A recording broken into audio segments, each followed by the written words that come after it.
नमस्कार मित्रमैत्रिणींनो, आपण राजयोग पाहिले जे ॲसरेटिव्ह म्हणजे होकारार्थी आहेत, पॉझिटिव्ह आहेत. आता त्यातला एक वेगळा राजयोग बघूया, नीचभंग राजयोग. ग्रह नीचीचे असतात, उच्चीचे असतात, हे आत्तापर्यंत तुम्हाला कळलेलं आहे. नीचीचा जो ग्रह असतो ना, हा ग्रह कुंडलीमध्ये शुभ परिणाम देत नाही हे आपल्याला माहीत आहे. मग हा परिणाम कॅन्सल करणं म्हणजे नीच भंग करणं, मग हा पॉझिटिव्हिटीकडे जातो, म्हणून त्याला राजयोग म्हणतात. हा प्रोफेशनल लाईफमध्ये योग्य परिणाम देतो आणि पर्सनल लाईफवर पण त्याचा परिणाम होतोच.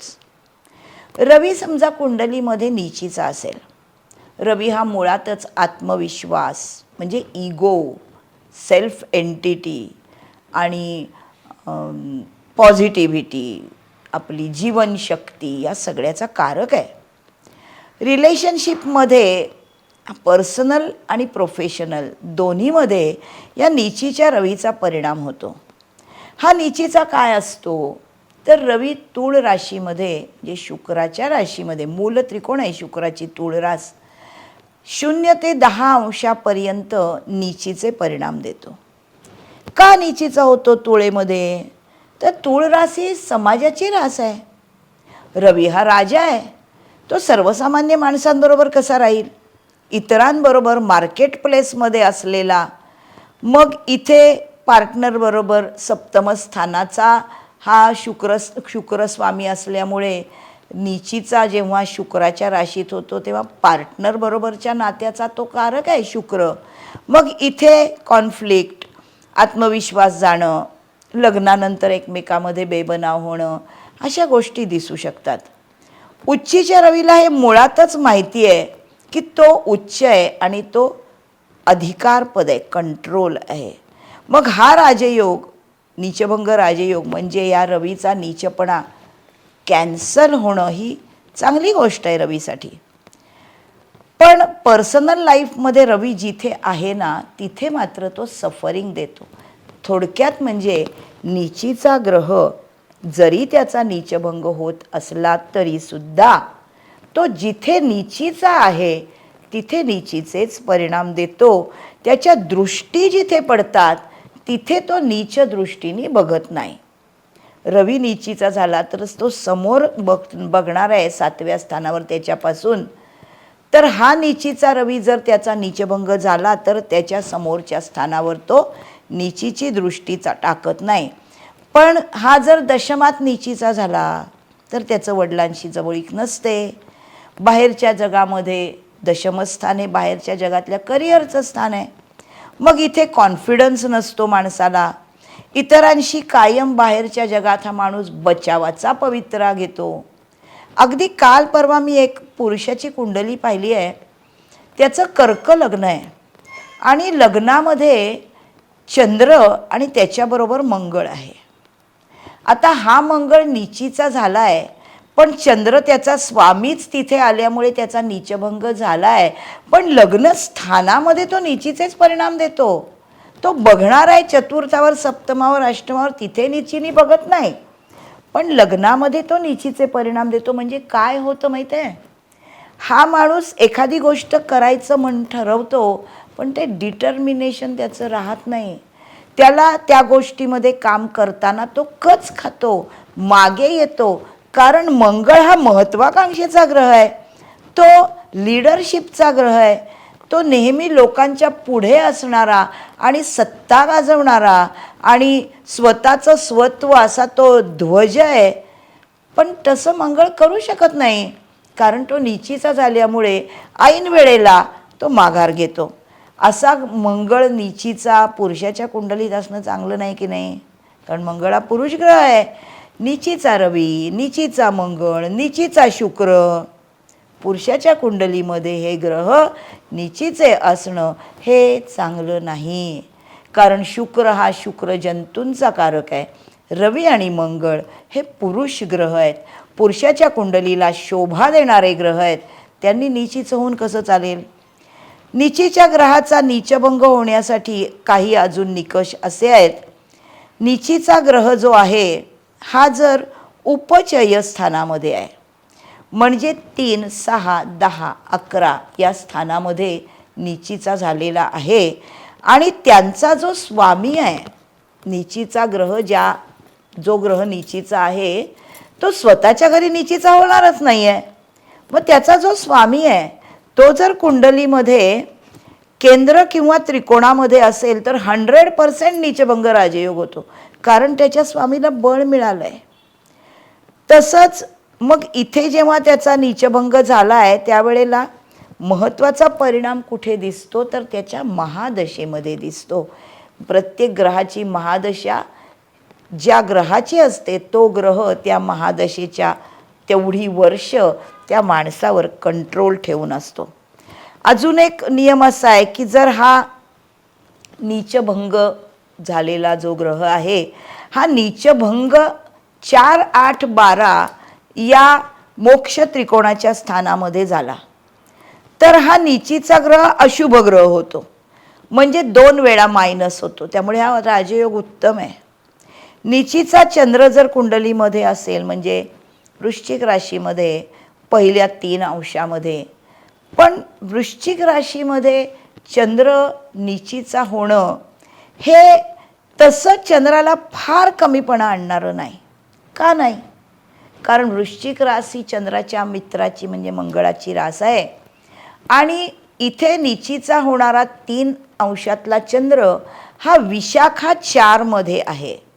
गुरुच्या नक्षत्राच्या चतुर्थ चरणामध्ये, म्हणजे गुरुचं नक्षत्र आणि चंद्राचंच चरण हा पुष्कर नवमांश आहे. त्यामुळे जरी नीचीचा झाला तरी त्याला इकडे अपलिफ्टमेंट मिळाली आहे. त्याच्यामुळे हा फारसे नीचीचे परिणाम देत नाही. आणि त्याच्यात जर समजा या नीचीच्या चंद्राचा जो वृश्चिक राशीमध्ये नीचीचा झालेला आहे चंद्र, त्या कुंडलीमध्ये जर वृषभेमध्ये शुक्र असेल म्हणजे चंद्राची उच्चीची राशीमध्ये जर त्याचा स्वामी असेल, किंवा वृश्चिक राशीमध्ये चंद्र नीचीचा झाला आहे तर वृश्चिक राशीचा स्वामी जो मंगळ आहे तो केंद्र किंवा त्रिकोणात असेल तर याचा नीचभंग होतो. पण नीचीचा चंद्र जर कुंडलीत असेल तर लहानपणी आईकडून फारशी चांगली वागणूक किंवा खूप लक्ष दिलं आहे असं झालेलं नसतं. मुद्दाम होतं असं नाही, पण परिस्थितीनुरूप असं झालेलं दिसतं. आणि प्रोफेशनल लाईफमध्ये देखील जेवढं म्हणावं तेवढं या वृश्चिकेच्या चंद्राचं वर्चस्व ही व्यक्ती दाखवू शकत नाही. नीचभंग झालेला ग्रह हा सफर होतोच, कारण आहे तिथे तो नीचीचेच परिणाम देतो, पण तो प्रगतीकडे जातो त्याचा नीचभंग झाला म्हणून. तसंच हा ग्रह जर उच्चीच्या ग्रहाबरोबर आला म्हणजे काय, समजा मीन राशीमध्ये शुक्र आहे आणि हा शुक्र उच्चीचा आहे, तसा शुक्र नीचीचा आहे कन्या राशीमध्ये. कन्या राशीमध्ये बुध उच्चीचा आहे. जर समजा एखाद्या कुंडलीमध्ये कन्या राशीमध्ये बुध आणि शुक्र हे दोघंही असतील तर उच्च आणि 15 अंशापर्यंत बुध असेल तर बुध उच्चीचा आहे, त्याच्याबरोबर नीचीचा शुक्र आला, उत्तम ग्रहाबरोबर निर्बली ग्रह आला तर त्याचं बळ नाही, निर्बली पण नाहीच होतं, त्याला बळ मिळतं. त्यामुळे ह्याचा नीचभंग होतो. पण ज्या स्थानात तो नीचीचा आहे तिथे मात्र तो नीचीचेच परिणाम देतो. याचा स्वामी केंद्रात आला नीचीच्या राशीचा तरी तो नीचभंग होतो. आणि अजून एक गोष्ट अशी दिसते की माणसाची नवमांश कुंडली ही 28 ते 30 वर्षानंतर किंवा लग्नानंतर ॲक्टिवेट होते. तर एखाद्याच्या कुंडलीमध्ये, लग्न कुंडलीमध्ये एखादा ग्रह नीचीचा आहे आणि नवमांश कुंडलीमध्ये तोच ग्रह उच्चीचा झाला तर याचा नीचभंग झाला, कारण नवमांश कुंडलीमध्ये तो उच्चीचा झाल्यामुळे पुढच्या आयुष्यामध्ये तो उत्तम परिणाम देतो. ग्रहाची स्थिती बघणं महत्त्वाचं आहे. D10 मध्ये पण करिअरसाठी जर ग्रह नीचीचा आहे, तो उच्चीचा झाला D10 मध्ये, तर तो करिअरसाठी फार उत्तम आहे. आता एक कुंडली बघा समोर येते सिंह लग्नाची. या कुंडलीमध्ये धनस्थानामध्ये शुक्र आहे कन्येमध्ये, तृतीयामध्ये तुळेमध्ये रवी आहे, चतुर्थामध्ये वृश्चिकेमध्ये बुध आणि मंगळ आहेत, सप्तमामध्ये कुंभेमध्ये गुरु आणि शनी आहेत, दशमामध्ये वृषभेमध्ये चंद्र आहे, लाभामध्ये मिथुनेमध्ये केतू आहे. इथे लग्नेश रवी आहे, तो तृतीयामध्ये आहे. रवी तृतीयात म्हणजे उपचय स्थानात आहे, बेटर विथ टाईम आहे, पण तो नीचीचा आहे, 8 अंशात आहे समजा, तर तो नीचीचा झाला आहे. पण हा जरी नीचीचा रवी झालेला असला तरी ह्या रवीचा जो स्वामी आहे शुक्र, हा पण धनस्थानामध्ये नीचीचा झाला आहे आणि यांचा अन्योन्य योग झाला आहे. धनेश तृतीयात, तृतीयेश धनात, शिवाय तृतीय स्थाने धनस्थानाचं भावात भवम पण आहे. त्यामुळे इथे हा रवीचा नीचभंग झाला. त्यानंतर दुसरी कुंडली बघूया. आता एक कुंडली बघूया, स्क्रीनवर आली आहे कन्या लग्नाची. कन्या लग्नाच्या कुंडलीमध्ये लग्नी कन्येमध्ये बुध उच्चीचा आहे आणि धनस्थानामध्ये तूळ राशीमध्ये रवी आणि शुक्र आहेत. जेव्हा रवी नीचीचा आहे त्याच्याबरोबर शुक्र हा त्या राशीचा स्वामी आला तरी रवीचा नीचभंग झाला. पुढची पण कन्या लग्नाचीच कुंडली आहे.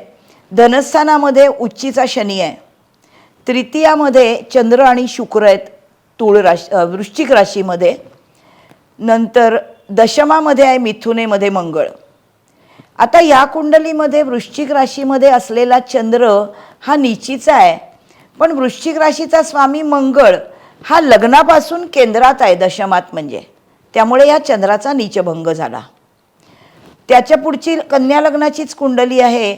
इथे गुरु आहे पंचमामध्ये मकरेमध्ये नीचीचा, 3 अंशापर्यंत नीचीचा असतो गुरु. आणि याच कुंडलीमधला जो मंगळ आहे तो पंचमामध्येच उच्चीचा आहे. जेव्हा पंचमातच नीचीच्या गुरु बरोबर उच्चीचा मंगळ आलाय त्रिकोणस्थानामध्ये, त्यावेळेला ह्या गुरुचा नीचभंग झाला. पण परत एकदा लक्षात घ्या, जरी ग्रहाचा नीचभंग झालेला असला तरी ग्रह ज्या स्थानामध्ये नीचीचा असतो तिथे नीचीचेच परिणाम देतो, त्याला तिथे सफर व्हावं लागतं. अजून एक कन्या लग्नाची कुंडली आहे जिथे चंद्र नीचीचा आहे तृतीयामध्ये आणि मंगळ दशमामध्ये आहे मिथुन राशीमध्ये. हा लग्नापासून केंद्रात आलेला मंगळ आहे म्हणून त्याचा नीचभंग झालेला आहे. लग्नापासून केंद्रात किंवा चंद्रापासून केंद्रात जर डिस्पॉझिटर असेल तर नीच राशीमध्ये असलेल्या ग्रहाचा नीचभंग होतो. अजून परत एकदा कन्या लग्नाची कुंडली ज्याच्यामध्ये धनस्थानामध्ये तुळेमध्ये शनी आणि राहू आहेत, शनी आणि रवी आहेत. धनस्थानात तुळेमध्ये शनी आणि रवी आहेत आणि या कुंडलीमध्ये चंद्र तृतीयामध्ये आहे, तो नीचीचा आहे. त्याच्याबरोबर शुक्र आहे. याचीच नवमांश कुंडली जी आहे ती आहे तूळ लग्नाची आणि या नवमांश कुंडलीमध्ये रवी आहे सप्तमामध्ये उच्चीचा. जेव्हा लग्न कुंडलीमध्ये धनस्थानामध्ये नीचीचा रवी आहे तुळेमध्ये, त्याच कुंडलीच्या नवमांश कुंडलीमध्ये सप्तमामध्ये उच्चीचा रवी आला तरीही या रवीचा नीचभंग झाला. म्हणजे नीचभंगाला राजयोग का म्हणतात हे कळलं की नीचीचा ग्रह हा आहे तिथे नीचीचेच परिणाम देणार आहे, पण त्याचा नीचभंग झाला तर तो उत्तम परिणाम देतो. कशाचे तर दृष्टी जिथे टाकतो त्याचे आहे तिथे त्याला सफर व्हावं लागतं, तो नीचीचा आहे म्हणून. म्हणून याला नीचभंग राजयोग असं म्हणतात. माझा चॅनल सबस्क्राईब करा, बेल आयकन प्रेस करा. ह्याच्या पुढचे पण अनेक व्हिडिओ तुम्हाला येणार आहेत. तोपर्यंत वाट बघा. Bye bye.